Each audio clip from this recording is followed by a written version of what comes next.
Good morning. Thank you all so much for having us here today. As I said, I am Corrie Libby. I'm the Care Services Director for Minnesota, North Dakota, and South Dakota of the United States. I'm an occupational therapist by background, and I'm accompanied today by my colleague and dear friend, Liz Stanley, who is our Creative Arts Program Manager as well as an art teacher by background. We're excited to be here today to share with you a new program that we have developed for people living with ALS. We are hoping to introduce you to our new program, the Creative Pursuits, as well as discuss our program goals, feedback that we have gotten from participants, share program opportunities, and examples of work that has been done, as well as the resources that we use to develop this program. This is Ken Baltus. Ken is the vision of this program. Ken approached many of us in this room, super excited. He felt very strongly that art was needed or creative outlets were needed for people living with ALS. He was an artist by background. He was diagnosed with ALS in 2019, and he actually developed his art through a variety of outlets, but mostly painting. He initially started by painting with his right hand, eventually had to progress to painting with his left hand, and then eventually got to using eye gaze to create art in the final stages of his disease. His goal was to create opportunities for people living with ALS so that they could continue to live fully by improving their quality of life as well as the quality of life of their caregivers. Unfortunately, Ken died in 2022 before this program was launched. But he was determined to make this program a success, and he pulled together a group of friends and family, as well as myself, to develop this program. When his wife likes to share that on his last day, he was not very responsive, but a couple of his friends from the committee visited him. And when they visited him, he came alive and just was very adamant on the things that they needed to do to make sure that this program was carried out.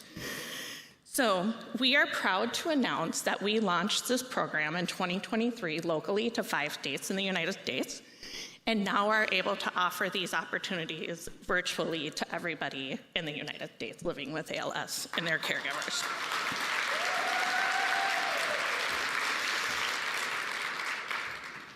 As an OT, you can understand that I understood the importance of having purposeful activities as an outlet, but I told Ken we really need something that will allow us to have a solid foundation for this program. So a couple days later, Ken calls me excitedly and says, "Corrie, I've got it. Maslow's hierarchy of needs." Yes, he woke his wife up in the middle of the night to share with her as well. So I said, I can understand this, I get this.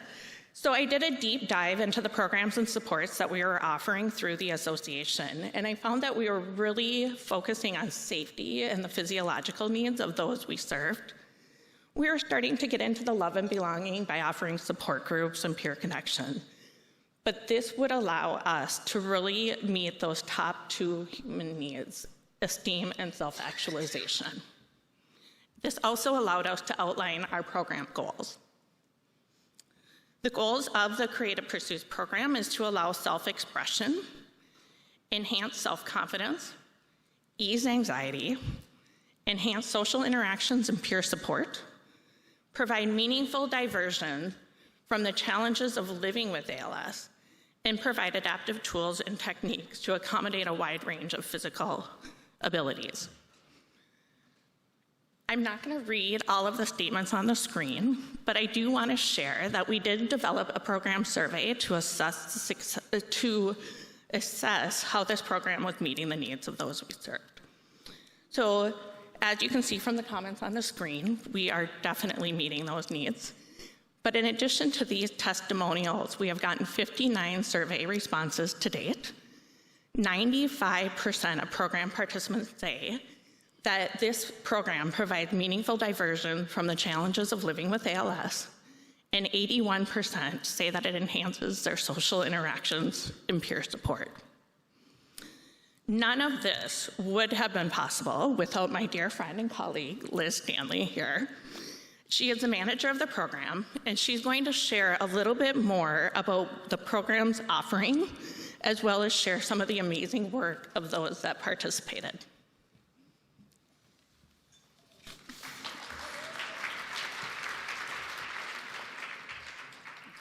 Thank you, Corrie. Okay, so, nope, I need to go back. Which way? This? Yes, okay, sorry. Okay, so most of our classes are offered online and across the nation. Some of the classes are one-offs, but many meet 2, 3, or 4 sessions, which helps to build the sense of community. I work with a combination of paid and volunteer facilitators, and I teach some of the classes as well. As you can see from this list, I have tried to cover a broad range of options, all beneficial to the mind and body, so participants may find at least one option, hopefully, that interests them.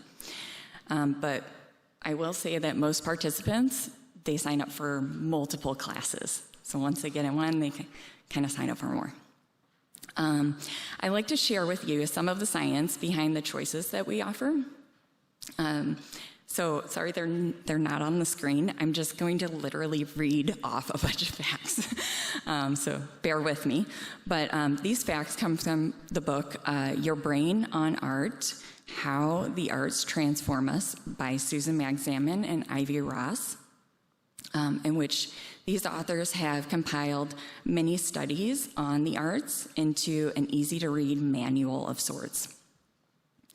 So I always try to offer poetry, fiction, and nonfiction writing because expressive writing can reduce blood pressure, lower stress hormone levels, lessen pain, improve immune function, and alleviate depression, all while heightening self-awareness, improving relationships, and increasing our ability to cope with challenges. Music concerts and music creation are some of the classes I offer, and they're valuable on so many levels, but one that stands out is that sound vibration has the capacity to return the body to homeostasis and out of fight, flight, freeze reaction.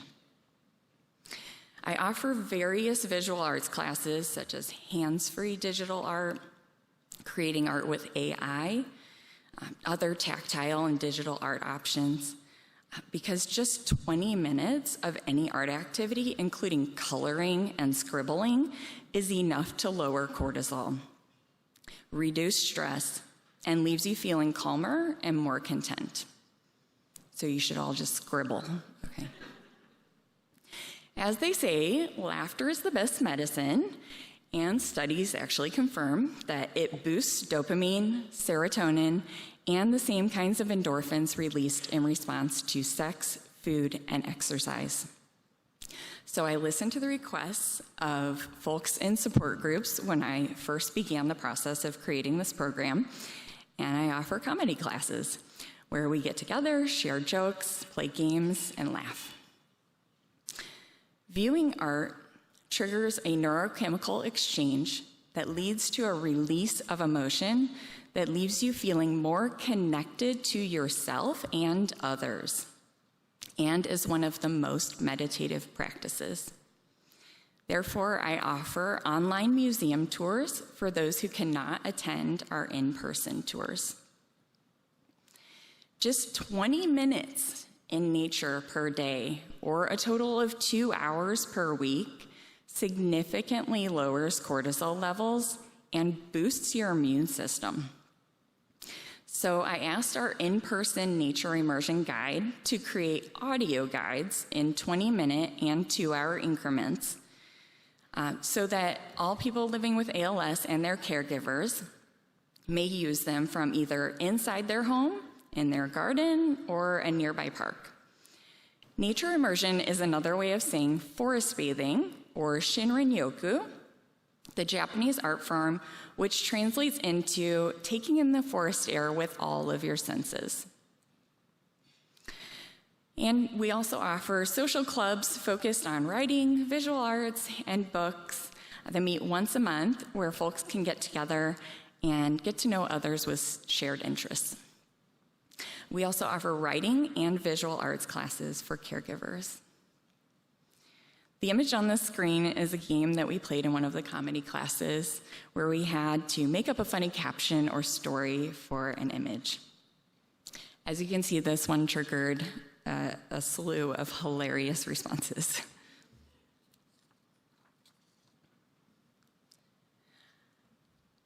So two of the most important pieces of building this program are finding the right partners and facilitators to offer valuable opportunities for creation, as I just mentioned. And also the other problem is to, solve the problem of developing new ways to allow participants to continue creating. Over the next few slides, I'm going to share with you a few unique ideas that allow people living with ALS to continue enjoying creating art. This device I created that was inspired by a visit to Art Abilities in Rochester, Minnesota, where I saw a similar device being used. The purpose basically is to provide just a fun and simple way to create art for folks using a power wheelchair. All you need is a large box, some paint, tape, paper, and marbles.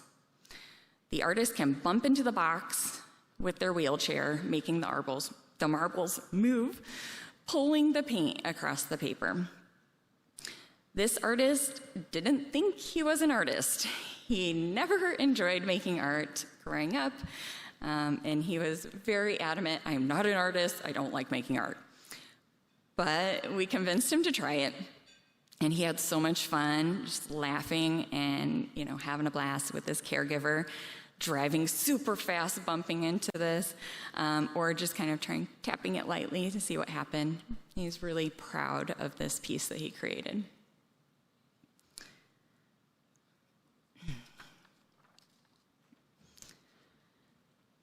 I also saw a need for more creative tools to enable hands-free art making besides the high-tech options like eye gaze or head mice. This is a device I created with the help of a 3D designer based on a tool used by the artist Anastasia Wilson. I came across her work and methods in my research and had the privilege to meet with her in person and study her homemade device on a trip to Madison, Wisconsin. This foam grip on the end can hold a pencil, marker, paintbrush, or any other tool, and can be just kind of easily switched out. We found that this device works a little bit more comfortably when using an elevated canvas, providing less fatigue, just a better angle to reach the paper. We call this tool the hummingbird, because the artist pictured here said she felt like a hummingbird while she was using it.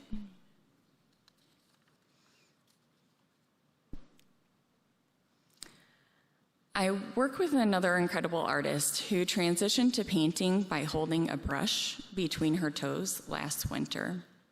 She had tried painting with holding a brush in her mouth, and it created severe migraines, so it just wasn't something that she could go back to. So we found this as a new technique for her to try. She really kind of latched on and enjoyed it. She's created over a dozen finished paintings, and you can see one of her amazing pieces here.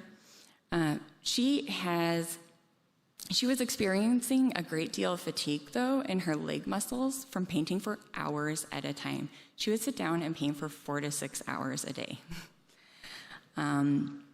So I reached out to William James at the University of Missouri's Occupational Therapy Department, who had made other adaptive 3D printed tools for my colleagues in the Southern Midwest. And I worked with him to develop this support system to lessen the fatigue and allow her to continue painting for long periods of time. James and his team have been just excellent listeners and working with all of our feedback to improve this design. We're on the second iteration. It's still a work in progress, but we're getting there. And it is just another example of how we can really come together and create some of these unique tools that support a wide range of artistic needs. And I think there's a little video of her working. Not very high quality, but you get the idea.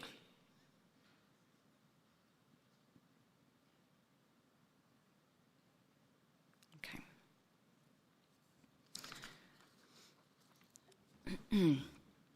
So to wrap things up, I want to share with you, we recently celebrated our 1-year anniversary with an in-person exhibit of participant work in the Twin Cities in Minnesota. As you can see, images here. I also created an online gallery to share this celebration with our participants across the country, which includes everything we displayed in person. If you scan the QR code to view this gallery, you will see a wide range of artistic voices in the form of visual arts, written pieces, and music. Artist statements are also included, allowing you to learn some about each artist and their unique work and methods. Some of these pieces from the show are available to purchase at our table out in the hall. And yeah, I hope you stop by to view them, but also check out some of the other adaptive tools and things that we use for this program. So thank you all for listening. We hope that this inspires you to develop programs like this in your countries as well. We're happy to answer any questions along the way. And feel free to reach out to us at this contact information. Come and grab our business cards from the table, or scan the QR code here on this page to be taken to our website and learn a little bit more about the program and see what we are currently offering.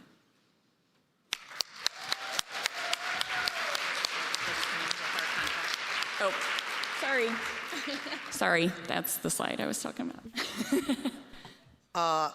Thank you so much. As an OT, this makes my heart so happy. I think we all get so caught up in the base, those bottom couple of bits of the Maslow's hierarchy of needs, and we forget the top bits, and it just makes my little OT heart so happy.